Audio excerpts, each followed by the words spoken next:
Hello and welcome to the Cali Turgeon Show. I'm Marissa Morrison. And I'm Nick Winstead. Thanks for joining us. We begin tonight with the upcoming graduation of Gonzaga seniors. Several weeks ago, Gonzaga seniors were notified by email that tickets for graduation had been oversold by about 2,000.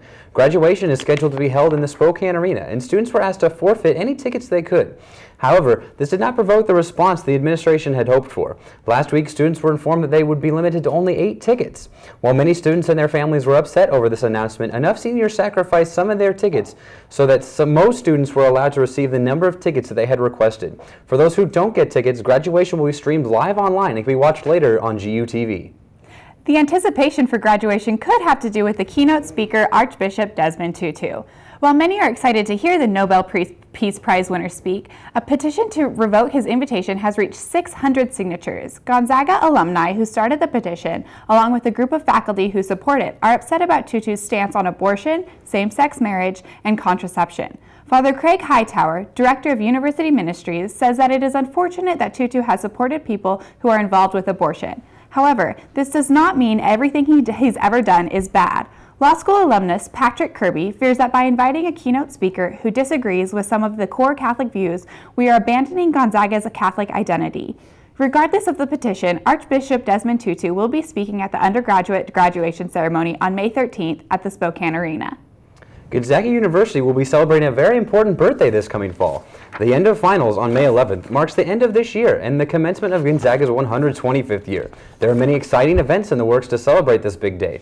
September 12th through the 20th is the official anniversary celebration week and will involve the pilgrimage, Mass on the Grass, and a special birthday celebration.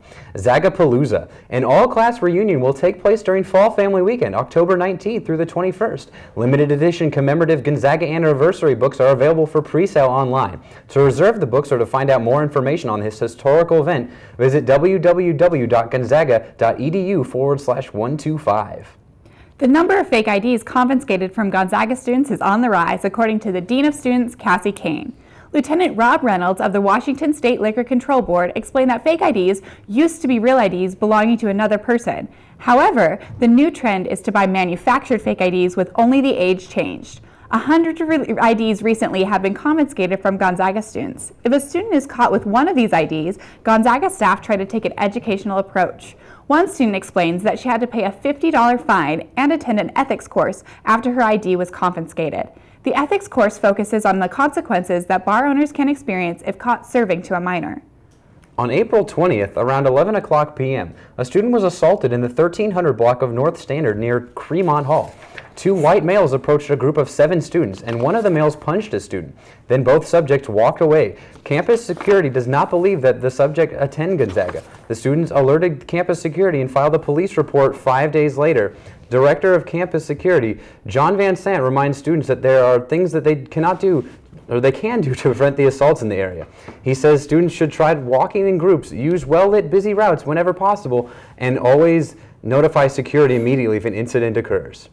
Last week, Gonzaga University's president, Thane McCullough, sent an email out responding to concerns that students and faculty have raised about the prevalence of sexual assaults and the university's policies responding to them. Students have voiced these concerns privately as well as in the Gonzaga Bulletin, Campus Climate Survey, and through the Student Body Association. He says that Gonzaga has a moral imperative to emphasize preventative measures as well as to ensure that students have supportive response they need.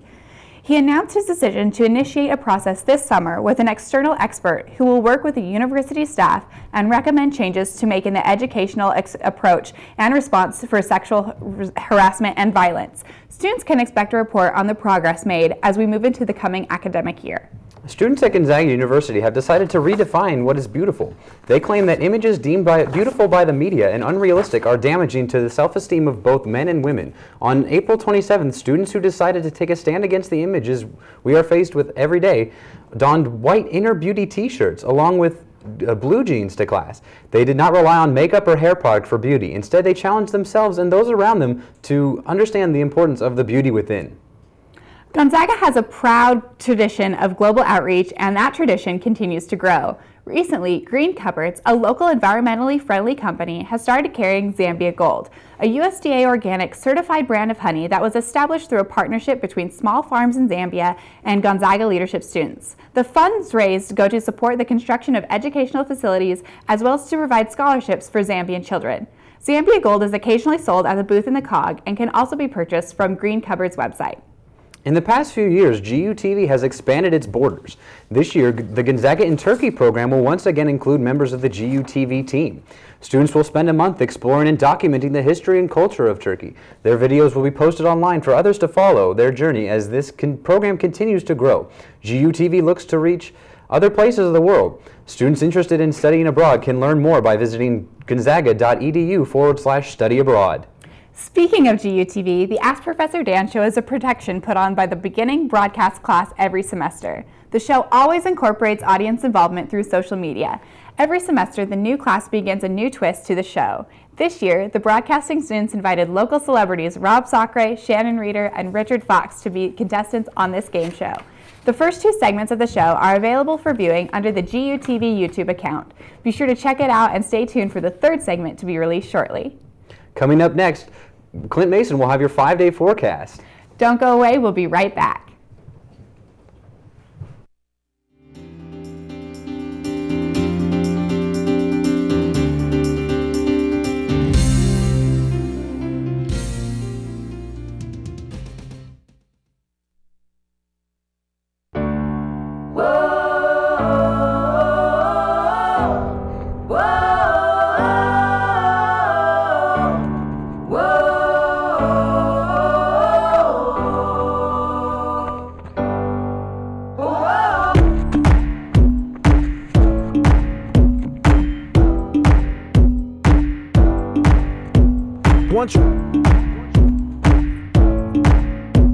Once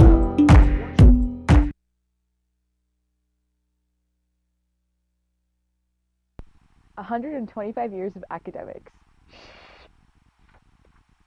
125 years of brotherhood. 125 years of philosophy. 125 years of creativity. 125 years of theater. 125 años de cultura. 125 years of athletics. 125 years of service. 125 years of excellence. Gonzaga University.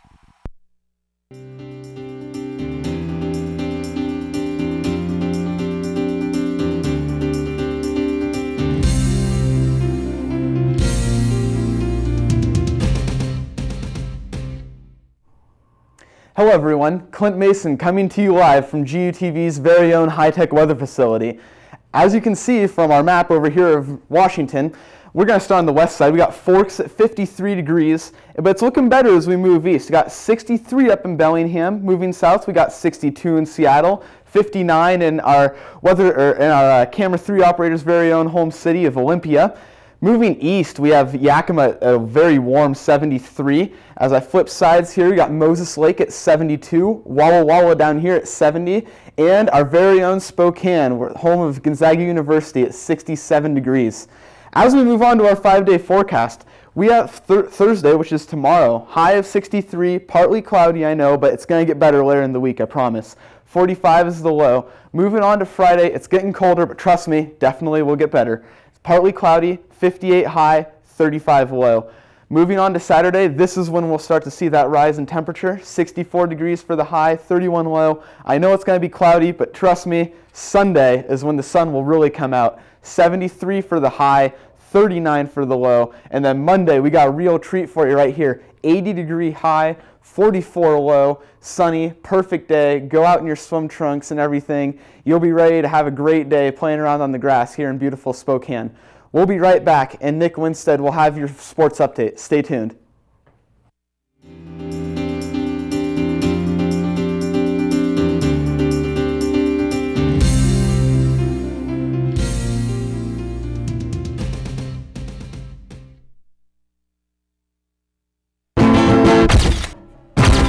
People thought I was crazy when we brought on Paul Delino as the campus nice guy, but I like to think outside the box. I think I'm kind of the paradigm breaker, and if you look around, campus is 87% happier than it was before. I just want to say that I take my job very seriously as campus nice guy. I just want to show that everyone matters. To be honest, I wish we had 10 Paladolinos on this campus. I wish we had 100. I just love just going around and caring about everyone. Yeah, he definitely does his job.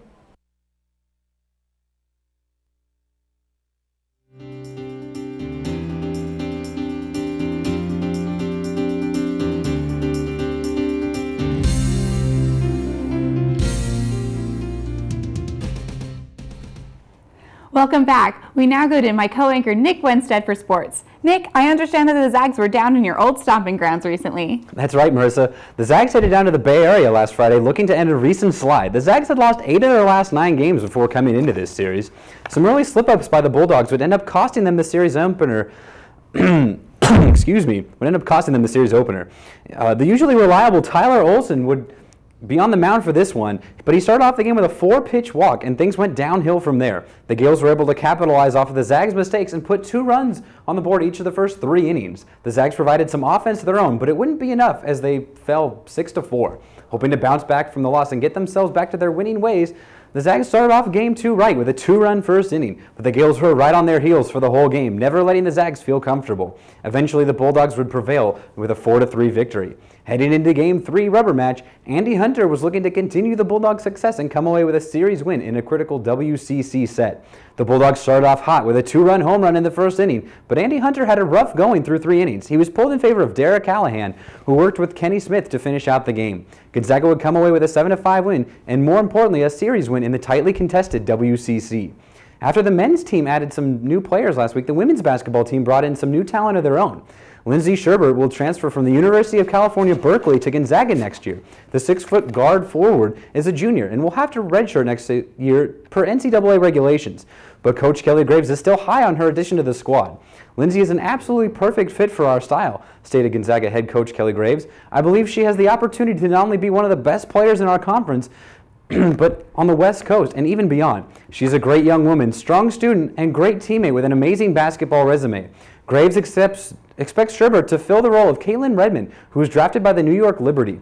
Just a side note on Sherbert, she's the great-great-niece of UCLA legend John Wooden. So no matter how you look at it, Sherbert looks to be a sweet addition to the Zags.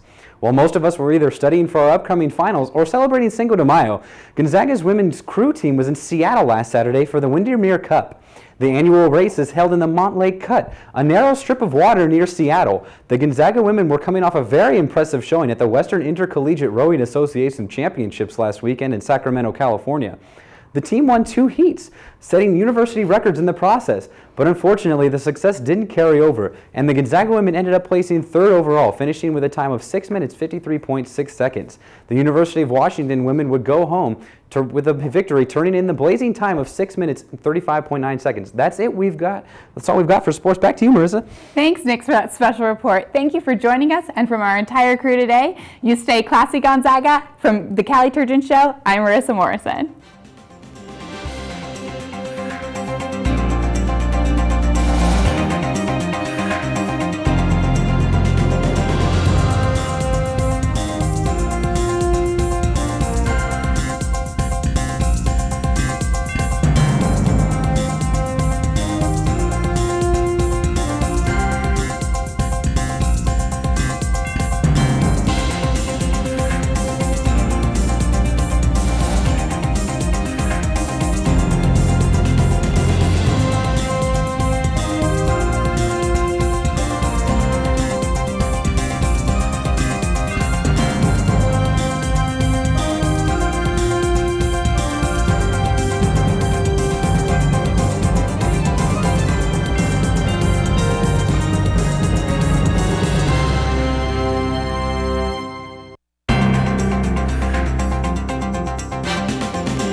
Summer destinations.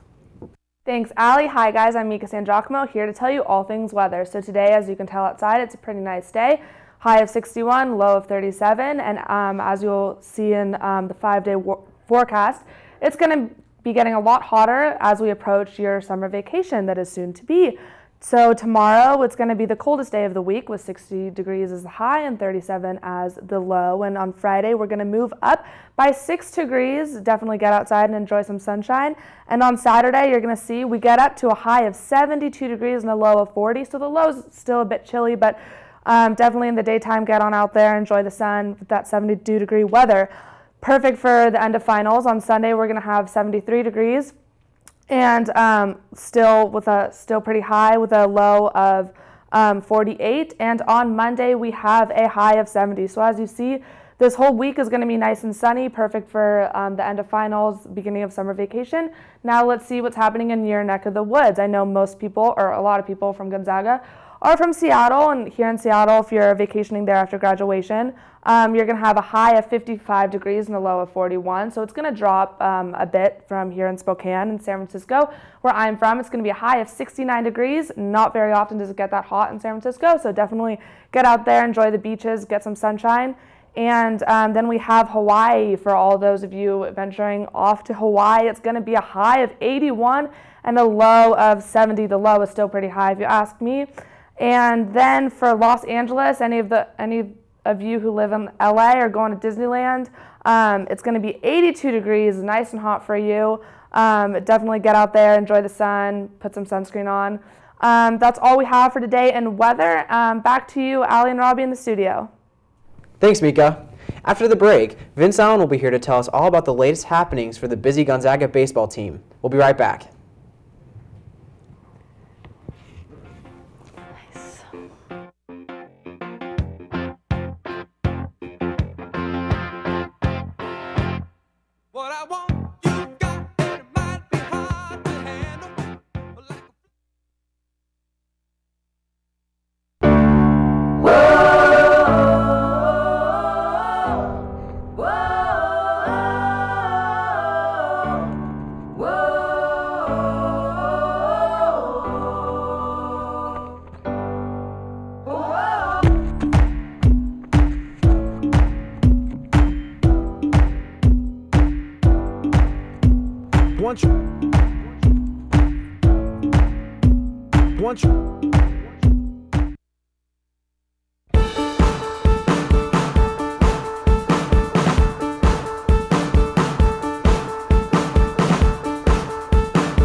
Hey, welcome back. Thanks for staying with us here on GUTV.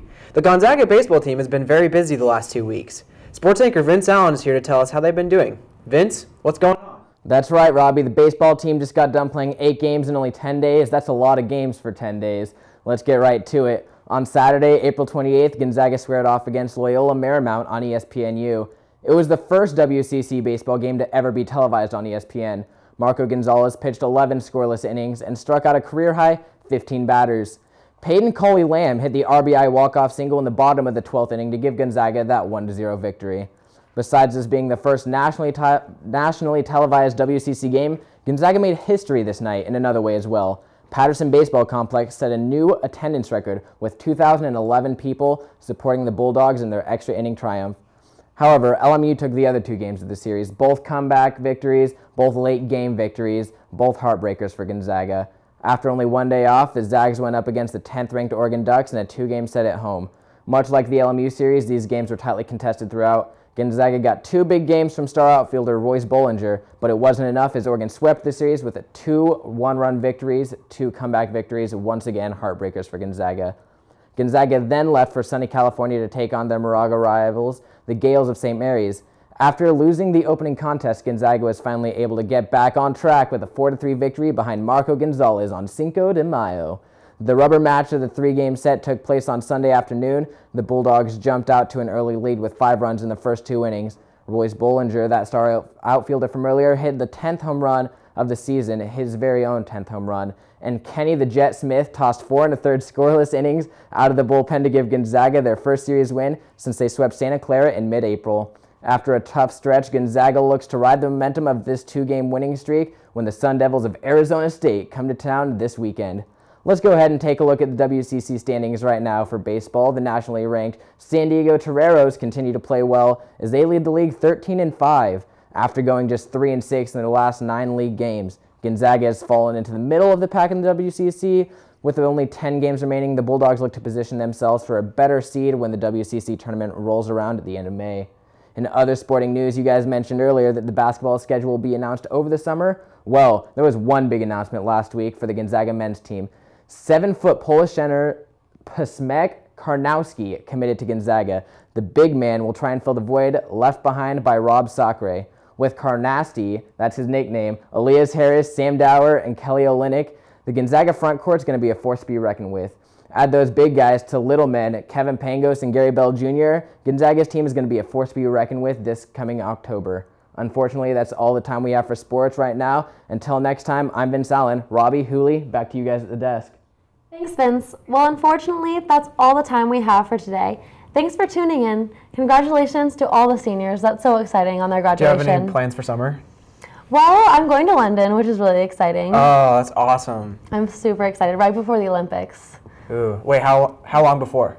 About 2 weeks. So, Ooh, so you're yeah, right in so there it's going to be super, so all the events are going to be set up. Some famous athletes. What about you? I don't have anything quite exciting. I'm going back to Fort Collins, my hometown. So I'm so excited for that. We're heading back on Saturday. So summer's going to be amazing. And to all the seniors out there, thank you so much for being here at Gonzaga and have a great life.